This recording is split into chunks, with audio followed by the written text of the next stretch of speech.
Now, here's a thought experiment. It starts with an ordinary joke, and it becomes a little bit more elaborate.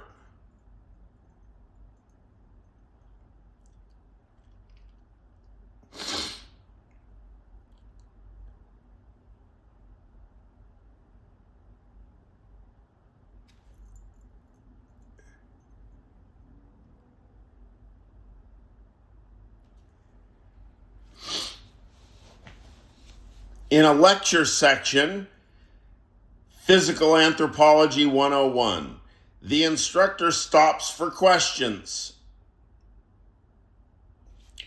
What about the Monty Hall problem when speculating about the present data under scrutiny? Says a student. Interrupting the professor. What, are you like a statistics major or something? Says the professor. So the audience laughs a bit.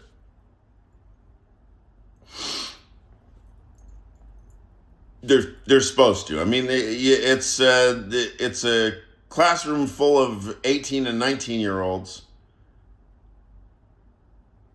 And is a world-famous physical anthropologist. Say at USC, I met several over there. Very prominent physical anthropologists. So it's all archaeology and bones. The whole thing is just old bones. The whole class.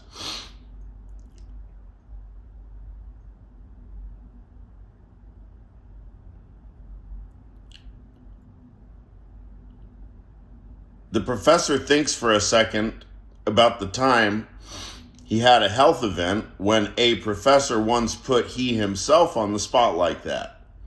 And then the voice of the priest and the nuns who were unkind. Rules, rulers, and knuckles. So, we have some images. Clearly, he went to a Catholic school, the professor, if we even know it's a he. Did I say it's a he? Yeah, he had a health event. So we know some things. We know about his knuckles. We know about our images of nuns with whacking knuckles on the hands. And we also have some ideas about Catholic priests and boys, too. You know, just to walk you through the process. Sorry, I don't mean to state the obvious points, but I want to make this very straightforward right now. That's what I want. I want money. That's what I want. No, I'm a business accounting major. More, slightly louder, undirected, more sporadic laughter.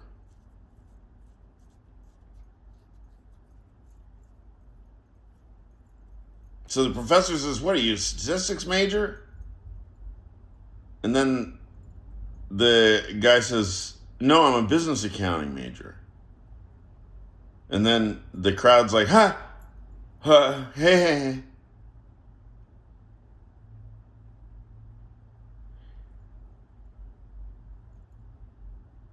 Then, next to, I'll try to No, I already put genders in. Okay, I'm projecting the genders in. Here we go. Yeah, because we're just reconstructing memories from my own personal memory, right?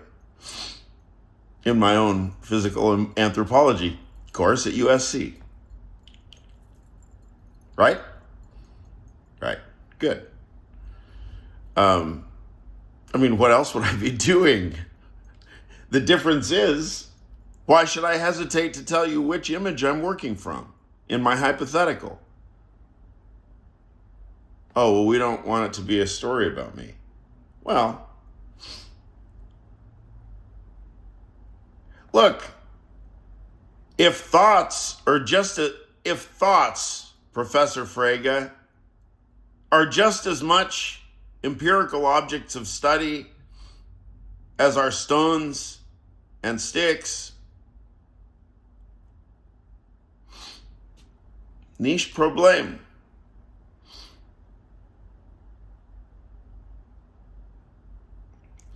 Ich habe kein Problem. So the girl next to him says, I thought you were doing biology though.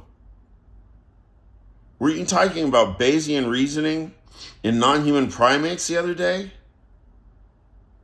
So she's into him.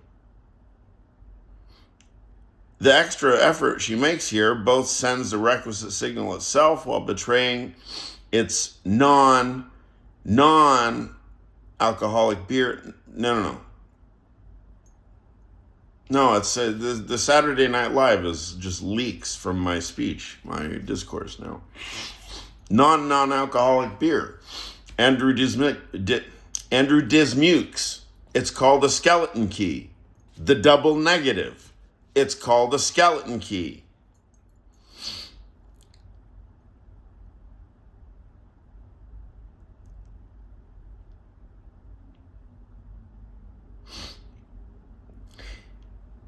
While betraying its non-alcoholic beer. No, I mean non-skeleton key, nonchalance. Charming enough in itself, excess details notwithstanding, as a gesture of romantic sexual interest from the interested party. Okay, so these two people, they're in a lecture section. Professor's just asked, what, are you a statistics major? Then he said back to the professor, no, I'm an accounting major. Then she said to her friend, the accounting major, there in the audience, wait, weren't you you're a biology major. What the fuck?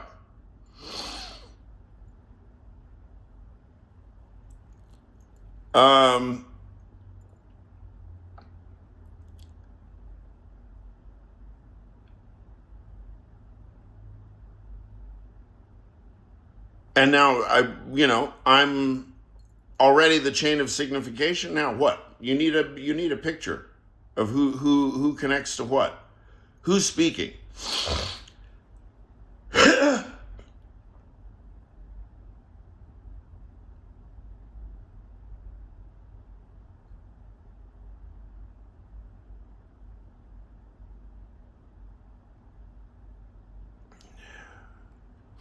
Okay, the extra effort shows the nonchalance.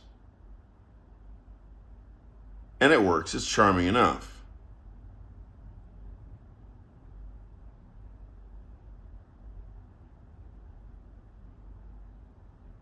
Ah.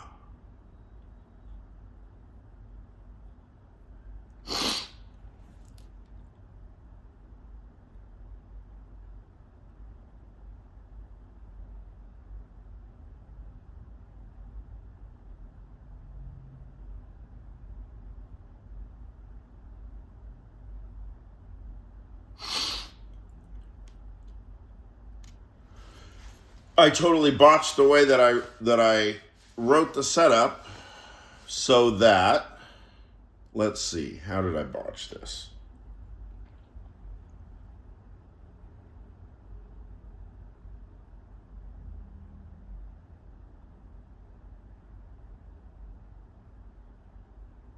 Anyway, the general idea is that it's just a series of displacements where the one person says something from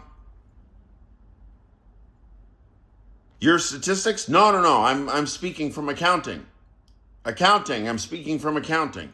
Then the person next to says, wait, accounting? You're speaking from accounting? I thought you were speaking from biology. And then maybe the other person says, see, I'll reconstruct a variation of the experiment now. Then the other person says, wait,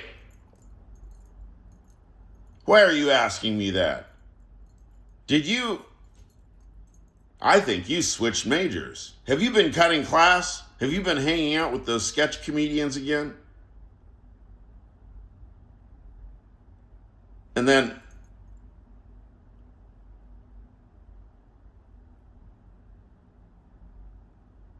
the other person says, nobody expects a Spanish Inquisition. And then the first person says, what, are you calling me an inquisitor? Okay, so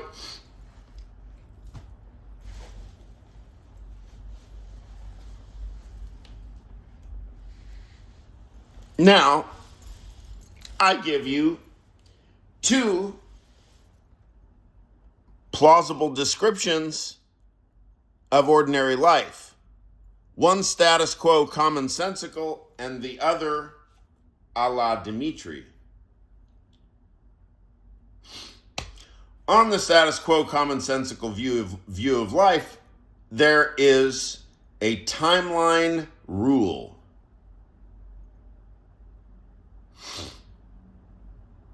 It is rule following according to a timeline. For example, A, B, C, D. I wake up, family. Work, B. C, PTA meeting and drinks after. D, family.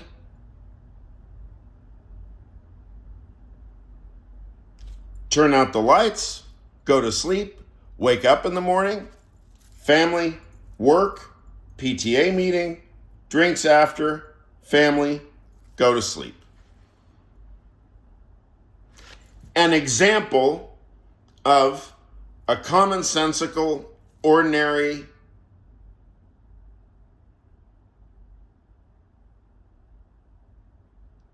day according to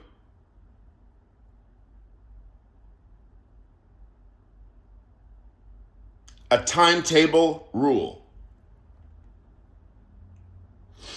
Now, what the let's call them blocks. The 4 blocks, these are chronological blocks that are straightforwardly correlated to one or other discourse. And the changes in discourse happen. The changes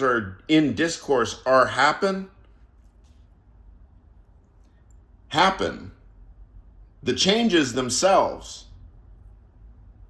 whether seamless or abrupt, are fairly short and inconsequential. I mean, on the commonsensical kind of, we're dealing with a hypothetical model. I mean, it's a simplified model, right? These elements, there's more to anybody's life but you can, just like we can make a toy model of a language, we can make a toy language with very few words and very few connectives and so on. We can also make a toy example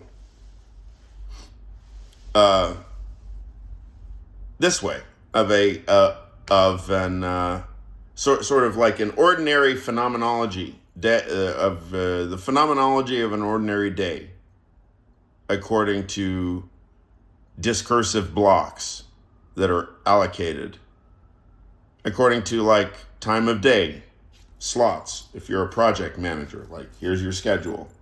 2 p.m. we've got this, 4 p.m. we've got this. So if you got to take a break, if let's say you're the project manager, right? And you really need a drink,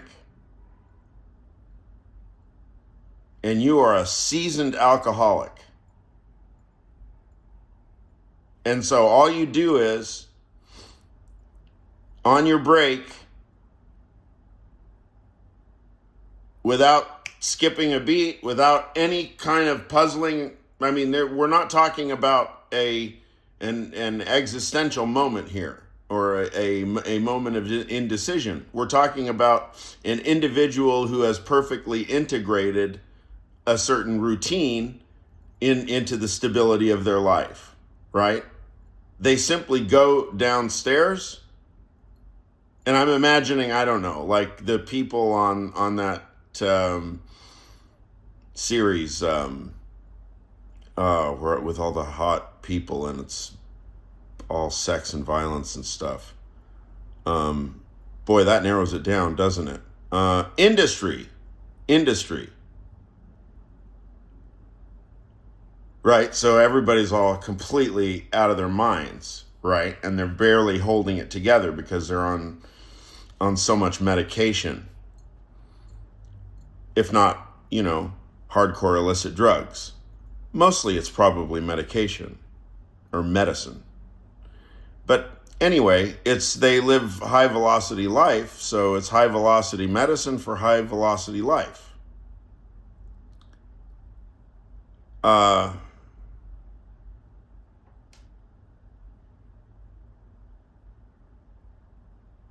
So let's say I don't know which character is the best to single out, but anyway, it's just the way that I described, and they go downstairs. And it's like their lunch break, or it's afternoon, it's siesta, I don't know. Somehow this person manages to find a half an hour, and they go next door to an Alcoholics Anonymous meeting, and they sit down, whether they talk or whether they listen, and the meeting's over or whatever, and then the individual goes back up into the skyscraper and makes 50 million more pounds, and is already thinking about whether the kitchen experiment with his wife and daughter went according to how the plan was going to be.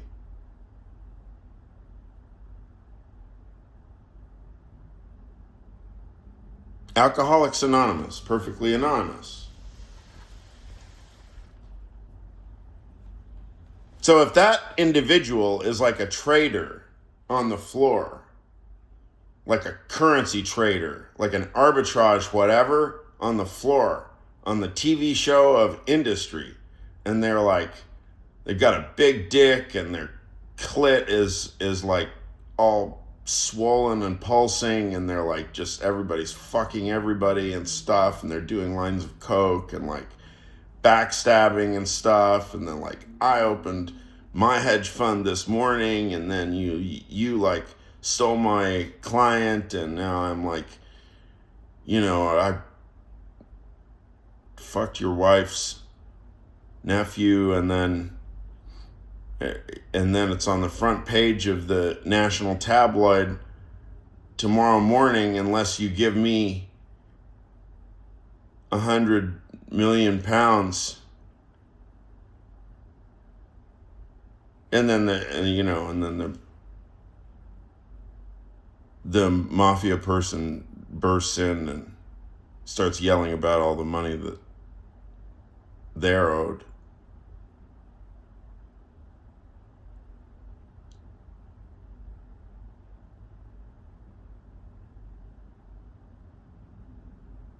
So on the floor trading currency arbitrage on television show and industry with hot, sexy 20-something like post-gender cosmopolitans, right? Hot, sexy, post-gender, post-cultural, post-modern cosmopolitans with extra perky tits, right? Because the nipples are really pointy on a few of them. Anyway,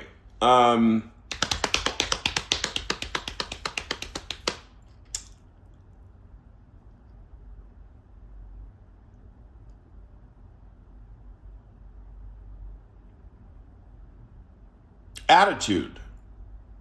They all have attitude, and they're all complete fucking mess. So let's say the individual is completely sober for, I don't know, 20 years. Like, let's say it's Eric, the Eric guy. I mean, I don't think he's ever sober. I don't know. Is he ever sober in that? The guy with the baseball bat. He seems like somebody that could have like a come to Jesus, I'm sober now moment or something. And he's got like, theological, post-capitalistic theological conflicts of family and libido and conscience and stuff.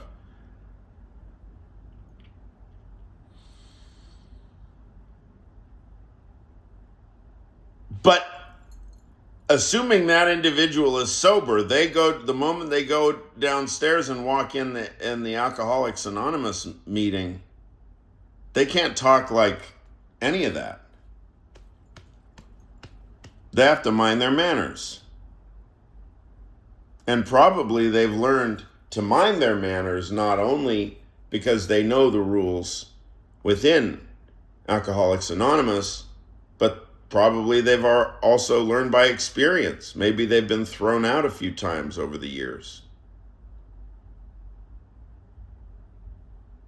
So ain't nobody in an Alcoholics Anonymous meeting acting like the arbitrage porn arbitrage stylists up on the 20th floor on the industry TV show, the porno arbitrage show. They're two different regimes of discourse. If you go, if you show up on the 20th floor of industry TV show and you start talking candidly and openly and directly, like you're in an AA meeting, sure as hell somebody there is going to go, well, why you sound like you're in an AA meeting right now? Did you have like a come to Jesus moment or something?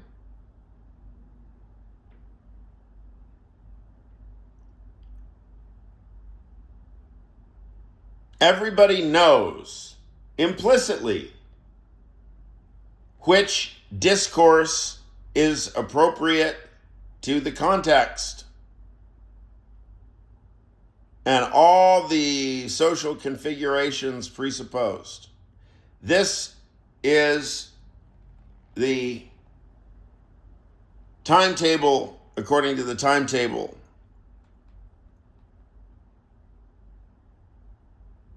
Picture that I've described. But on my picture, throw out the notion of a timetable. Completely throw it out. On my picture, all we have are human individuals and their names. And the name of an individual signifies an entire Weltanschauung, an entire world.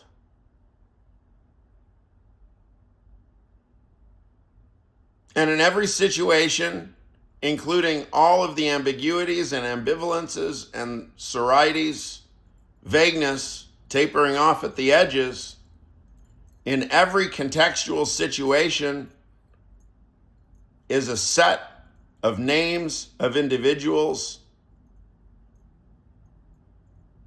and all the sets of the sets of the sets of the Weltanschauung that those individuals signify. That's what exists.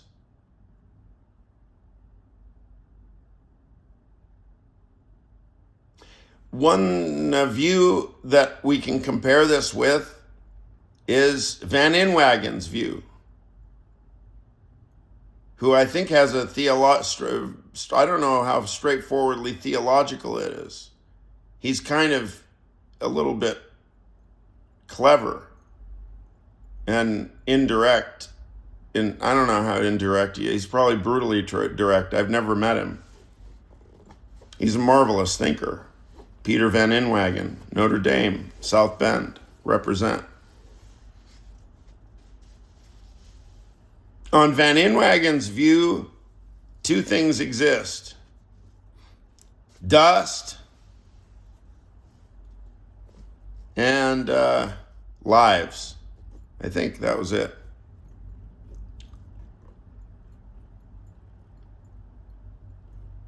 Now, I don't know about the dust part. That's fine. I appreciate it. He's got wonderful exegesis of scripture and so on, and very close reading of Greek, pneuma, breath. So dust and breath. Incidentally, he's focused on the metaphysics of certain. If you inhale, you take a breath. Dust then is a part of your life. You exhale, the dust is no longer part of your life. So we have an encounter with mereological views, ontologically mereological views. These are quite separate from theological considerations. And then the concept of lives that Van Inwagen is using, I don't know, but I'm sure that's central to this story for him. So if we put the dust part aside, dear Professor Occam, and we just focus on the lives part, then on my picture, we roughly have a set of individual proper names. Those are the names of the people who are involved. Involved in what? Involved right now. In this situation here, right now. The names of those people involved. That's what exists. That's my metaphysics. Not deconstruction, textual deconstruction, like the printed names. No, I mean the proper names. I don't know if we have to call them platonic objects or whatever. People, lives, people. How do we know which person? We refer to them with their name.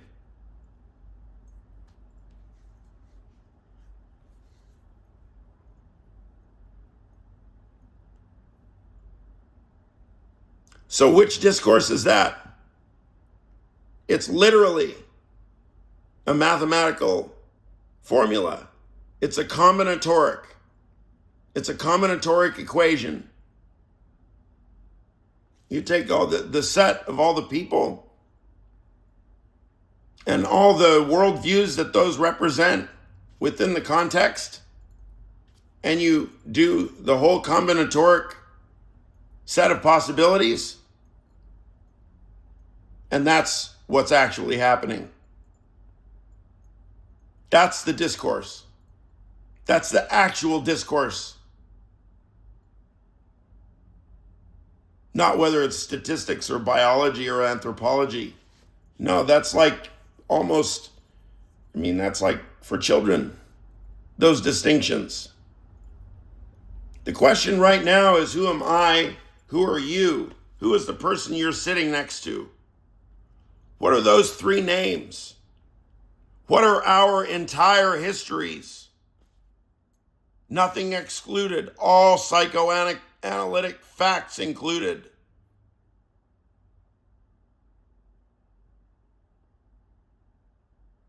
That's my metaphysics.